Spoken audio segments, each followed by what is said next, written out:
He recalls some things and forgets others. Thus, his upside-downness goes through production, dwelling, change, and extinction, which are taken in and returned to a center habitually, each following the next without ever being overtaken. This is known as the mind organ or intellect. The mind and the fatigue are both body. Persistence produces the characteristic of fatigue.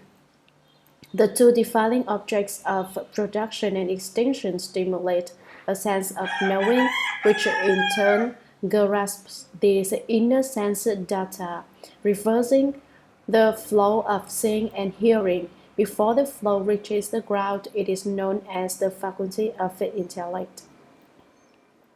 Apart from the two sets of defining objects of waking and sleeping and of production and extinction, the faculty of intellect is originally without substance.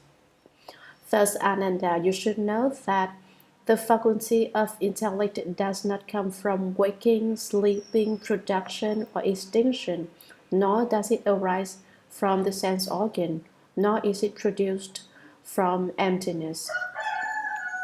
For what reason? If it came from waking, it would disappear at the time of sleeping. So how could it experience sleep? If it came from production, it would cease to exist at the time of existence. So how could it undergo extinction? If it came from extinction, it would disappear at the time of production. So how could it know about production? Suppose it came from the sense organ. Waking and sleeping cause only a physical opening and closing, respectively. Apart from these two movements, the faculty of intellect is as unsubstantial as flowers in space because it is fundamentally without a self-nature. Suppose it came from emptiness. The sense of intellect would be experienced by emptiness instead of by the mind. Then what connection would that have with your entrance? Therefore, you should know that the mind entrance is empty and false, since it neither depends upon causes and conditions for existence nor is spontaneous in nature. Moreover, Ananda, why do I say that the 12 places are basically the wonderful nature of true suchness, the treasury of the thirsty one? Ananda, look again at the trees in the Jeta Grove and the fountains and pools. What do you think?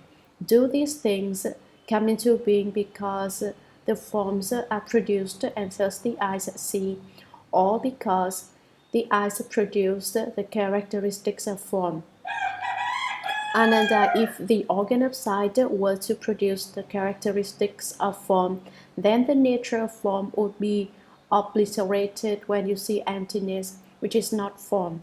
Once it was obliterated, everything that is manifest would disappear, since the characteristics of form would then be absent. So, who would be able to understand the nature of emptiness? The same is true of emptiness.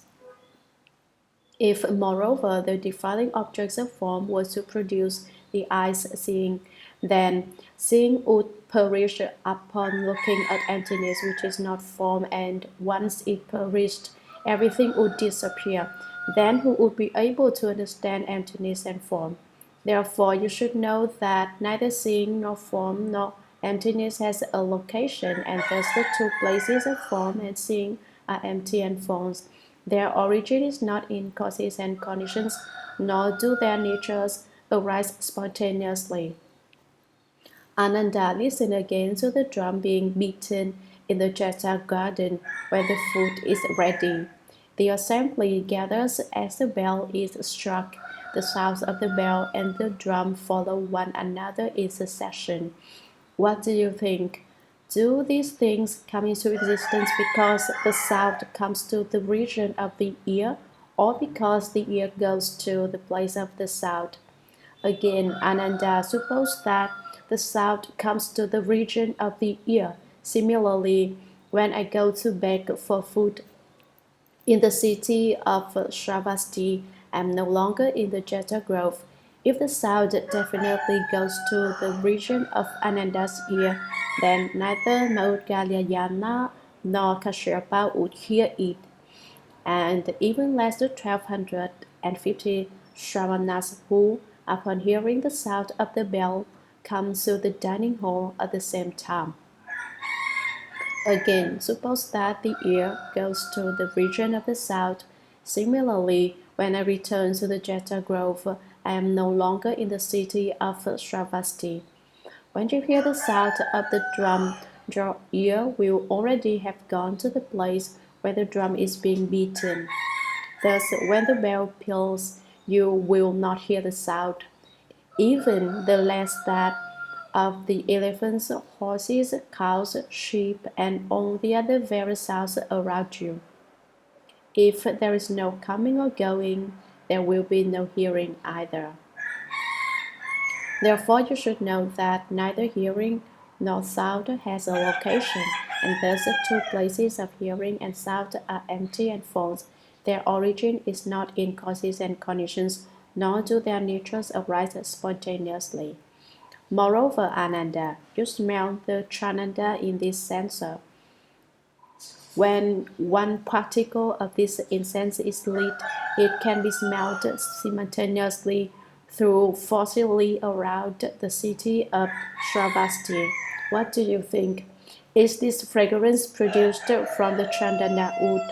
Is it produced in your nose, or does it arise within emptiness?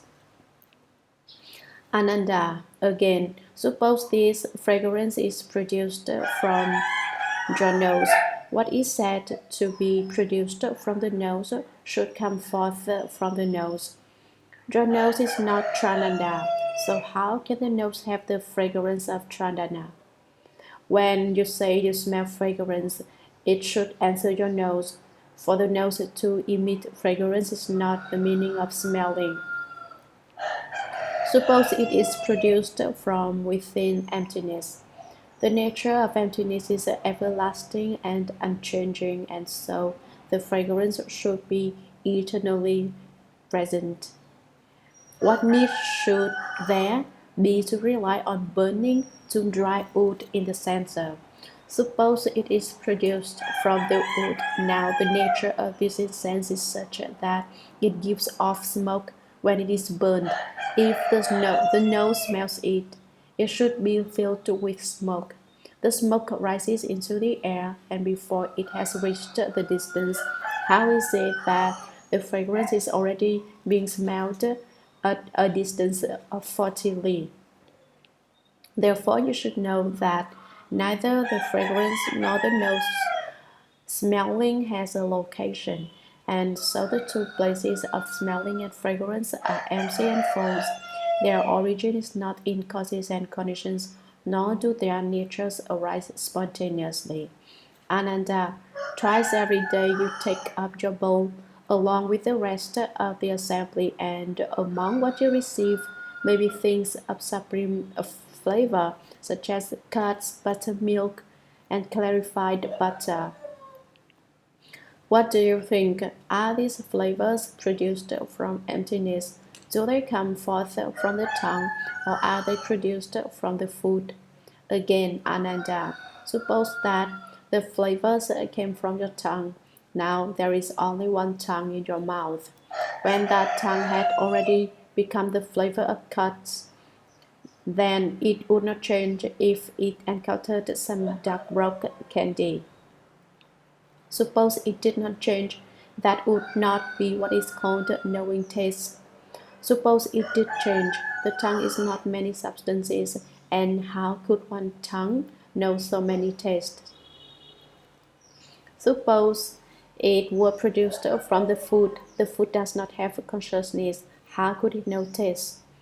Moreover, if the food itself were to recognize them, that would be the same as someone else eating.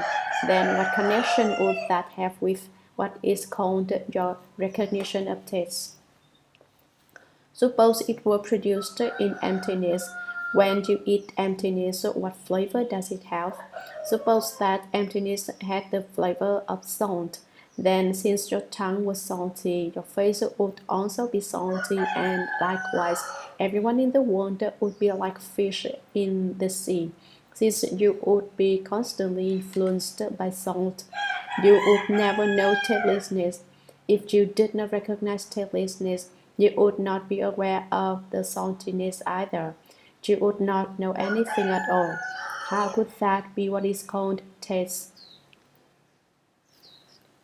Therefore, you should know that neither flavors nor the tongue's tasting has a location, and so the two places of tasting and flavor are empty and false. Their origin is not in causes and conditions, nor do their natures arise spontaneously. Ananda, early every morning you rub your head with your hand. What do you think? When there is a sensation of the rubbing, where does the ability to make contact lie? Is the ability in the hands or is it in the head?